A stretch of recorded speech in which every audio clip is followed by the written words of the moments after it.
When thinking of the powers of an Archon, gnoses, elemental power, and demon names all come to mind. But I believe an overlooked aspect of Archonhood in Genshin Impact is the ideal of an Archon. The Seven have shaped their respective regions around the ideal that they represent, whether that is freedom, contracts, eternity, wisdom, justice, war, or love, maybe. But we see time and time again in the Archon quests that every member of the Seven needs to grapple with the antithesis of their ideal. I believe that this struggle within all the Archons when it comes to their ideals is symbolic of them wanting to break ties with Celestia. While the Archons of Genshin Impact do not outright say that Celestia is evil and they hate those idiots and so on and so forth, so far, we cannot say that we've met an Archon that has positive attitudes towards Celestia. The Tsaritsa is plotting a war, Focalors Marie Antoinetted herself in order to destroy a fancy-looking seat belonging to Celestia, and Barbatos is, traumatized, maybe. The thesis here is that the ideals of the Archons were granted to them by Celestia, much like the gnoses. Furthermore, I propose that in order to defy Celestia, the Archons must first and foremost abandon or redefine the ideal that was given to them. Take a look at some of the Archons we know of right now. Barbatos was a nameless wind spirit before being granted a gnosis by Celestia. Zhongli was an Adeptus, and Focalors was an Oceanid. The other two Archons, Beelzebul and Buer, were thrust into positions of Archonhood with no real say, adopting the positions of the God of Eternity and Wisdom, respectively, after the death of their predecessors. It is not stated that Morax, for example, was the God of Contracts prior to receiving his gnosis, and Barbatos was no god at all, a mere wind spirit before he became the God of Freedom. Thus, the titles and ideals of the Archons were granted to individuals by Celestia, and Archons, at least the original Archons, were not born with their ideals. Among the many burning questions that the Genshin lore community is puzzled over is the question of, why were the strongest gods not the victors of the gnoses? Well, if Celestia grants the Archons their ideals, it would make sense for the gods that most closely resemble said ideal to win the respective seat in Celestia. Those who exemplify freedom the closest, for example, would be awarded the Animo-gnosis and the ideal of freedom. Going into Netlin, we can extrapolate on this idea and presume that the ideal of war and the Pyro-gnosis was the most intense battleground for fighting. Think about it this way. If any god could claim any of the 7 seats, why then did the many gods that Morax killed not go for Barbatos' seat instead? We know that, supposedly, Barbatos is pretty weak. Perhaps, for one reason or another, the title of the God of Contracts was covetous to the gods living at that time. There was about 900 years between Zhongli's ascension to Archonhood and Barbatos's. That is a long time with the seat of the Animo Archon empty. Thus, it can be inferred that the ideals of the 7 were fought for, as opposed to being self-imposed. That brings us to the topic of the bastardization of the ideals of the Archons. The fact that Celestia curates the ideals of the 7 is important because it means that the ideals themselves are under Celestia's jurisdiction, and Celestia ultimately has final say over the specifics of what an ideal actually represents. What does it mean to uphold freedom? Wisdom, justice, Celestia decides what that looks like, and what that does not look like.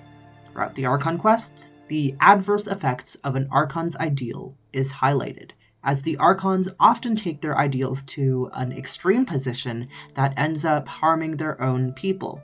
For example, in Inazuma, the Sakuko decree ravaged Inazuma both economically and socially, all in the pursuit of eternity. Fontaine's system of justice is farcical, thanks to the rule of Focalors, wishing every trial to be reminiscent of an opera. But, as is also seen in the Archon quests, the Archons themselves are pliable in terms of the ideals they represent, and they are willing to redefine what it means to uphold them. People abandon and surrender the things they love to pursue the right path. Perhaps this is the erosion imposed on me by the natural order of this world. This quote by Zhongli has so many layers. On one hand, he could be referring to the fact that, by being the god of contracts and upholding that position for so many centuries, erosion has led him to push away his passions, interests, and loved ones. This is implying that Zhongli views his contract with Celestia as a sacrifice, something he lost many things to attain. On the other hand, Zhongli could be saying that the right path forward is to abandon and surrender his ideal of contracts. After all, his deal with the Tsaritsa has been called the contract to end all contracts.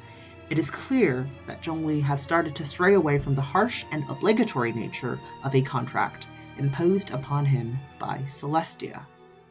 Their faces were the same, but they spoke of different ideals.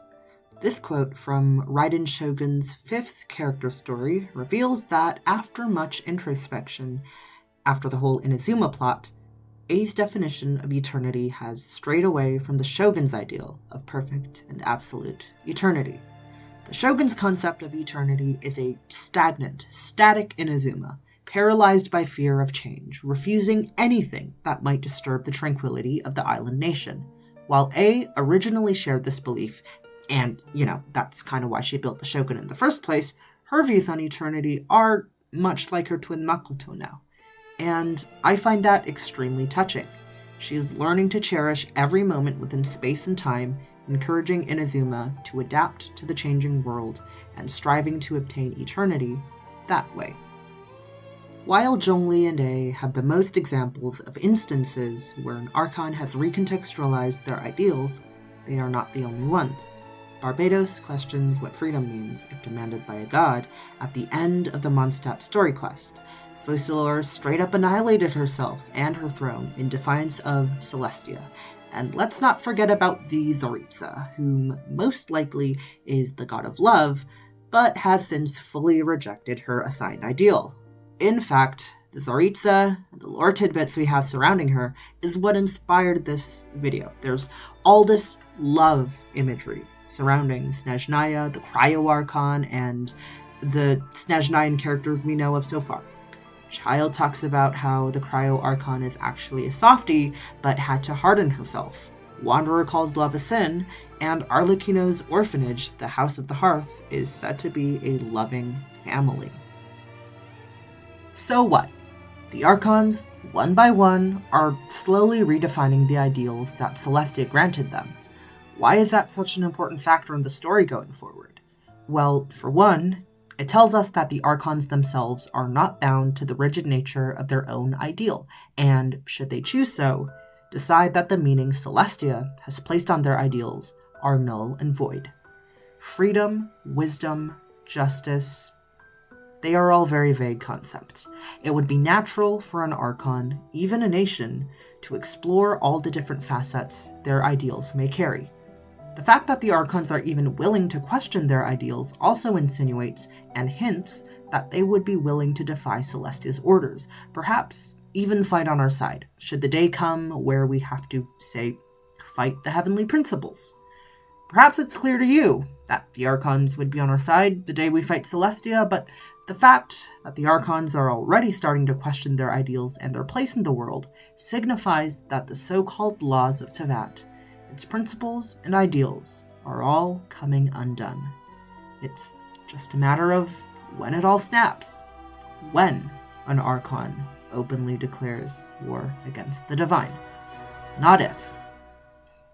And judging from the Travail teaser, we all know how that's going to play out.